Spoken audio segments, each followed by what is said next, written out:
You may have seen that recently the Canadian state broadcaster, the CBC, has launched an attack against Saskatchewan-born Dr. Dan Goodenow and his restorative health center in Moose Jaw. They've accused him of exploiting ALS patients with unproven therapies, but Dr. Goodenow is a well-cited research scientist with a PhD in neurochemistry and over 30 years of experience, known for pioneering prodrome diagnostics and restorative nutrients, including the plasmalogen blood test and replacement therapies, which we have discussed in a previous report. His center offers restorative health programs for neurological conditions, focusing on patient empowerment through self-directed research.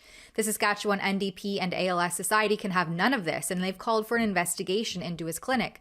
But the provincial health minister claims no jurisdiction over the private facility. Here, Dr. Goodenow will dispute the CBC's claims, alleging they used unreliable sources in an attempt to uphold the status quo. Let's hear it from him. Say you're a person right now with ALS.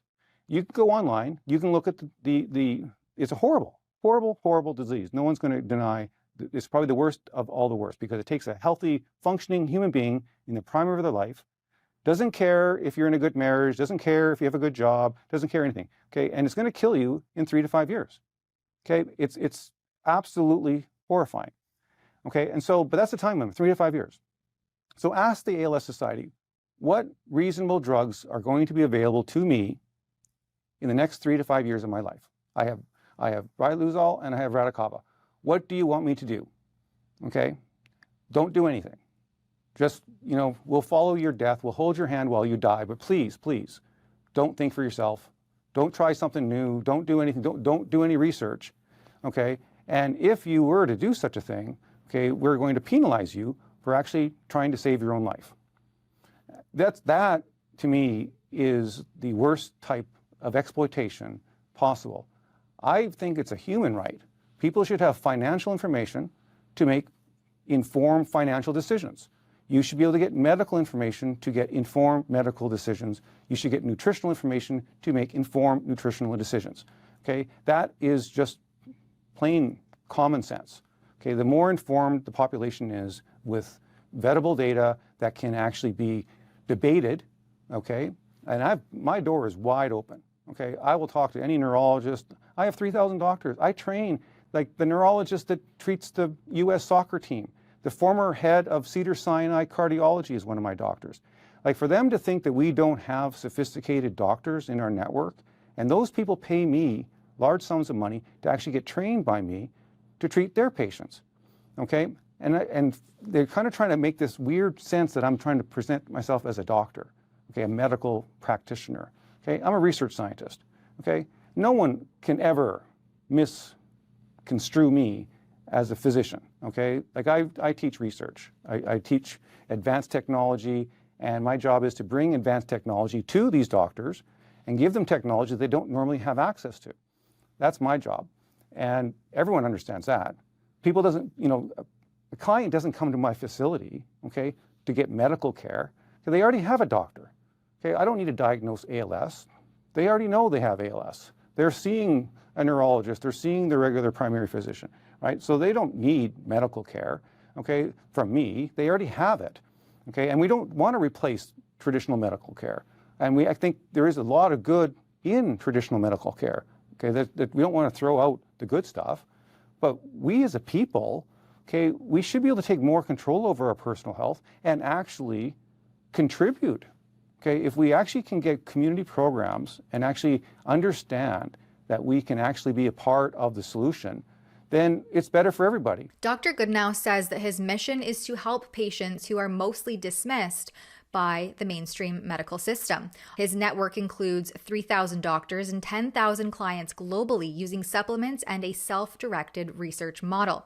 And while the CBC highlighted a few dissatisfied clients, they completely overlooked success stories like patients who regained breathing and speaking abilities after his treatment. And the self-directed research model is the most transparent of any model, because the individual retains all the rights, has all the directional capability of their work, and they can share it with anyone they want, with their doctor, with their caregiver. It's their information to do. And we always tell people, look, you're going to climb Mount Everest. We're just your Sherpas. Okay, we're here to help you. It's all voluntary. Here's some research information. It's all peer-reviewed. Here are examples of other people and their experiences and what they do. And together, this information gets better and better because individuals are actually sharing their experiences and going forward on it.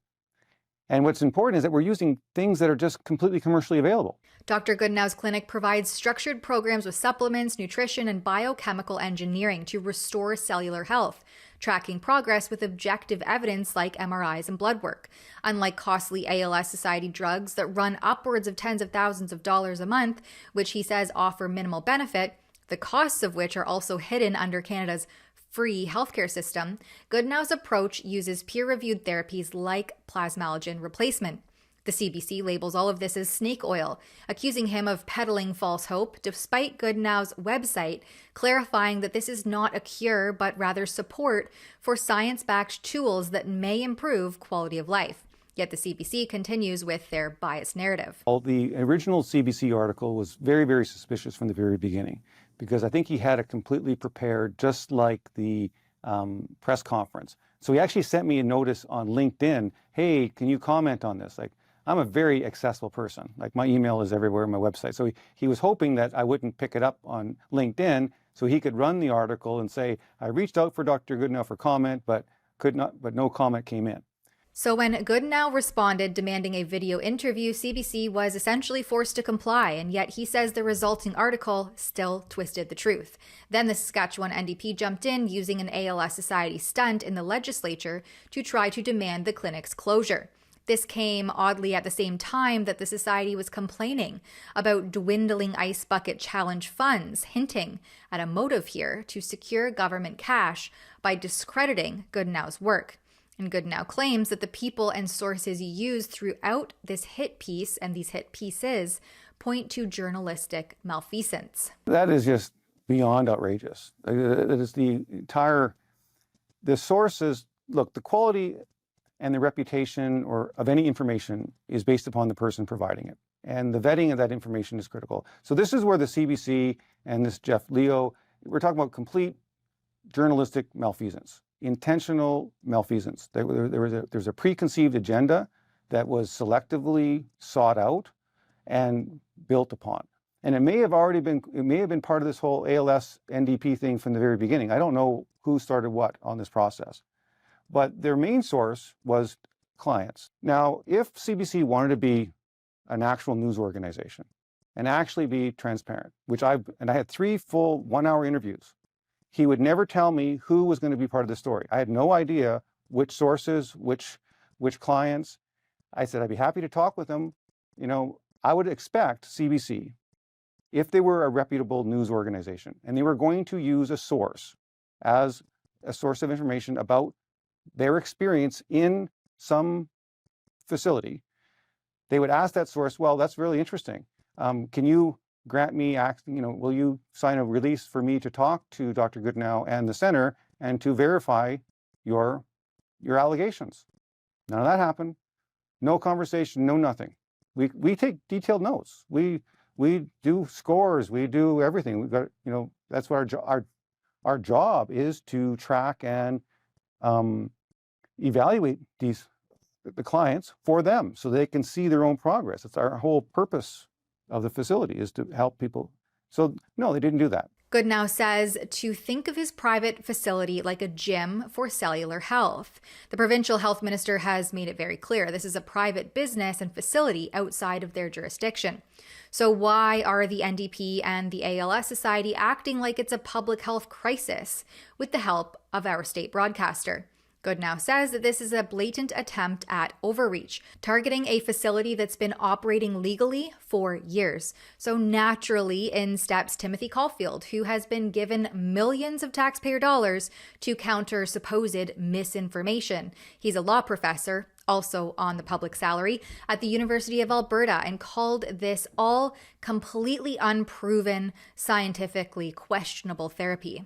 The hypocrisy is just dripping off the page. Here's a guy who is accusing me of trying to fake being a doctor. He's accusing me of being a doctor, but wink, wink, nod, nod, I'm not really a doctor. Okay, here's a guy who goes on video actively telling people to get vaccinated. You get vaccinated and you get fully vaccinated. That is a medical advice. He is providing medical advice to an individual. So he, as a lawyer, okay, not have any medical training whatsoever, okay, the only thing people like that should be saying is contact your doctor.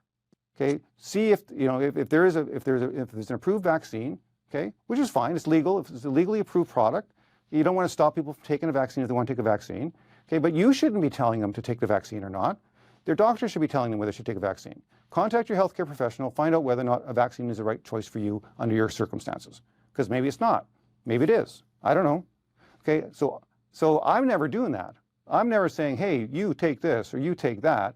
We talk about voluntary stuff. I say, here's the information, here's the pros and the cons, okay, you make your decision. So the very thing that he's trying to accuse me of doing, he's doing.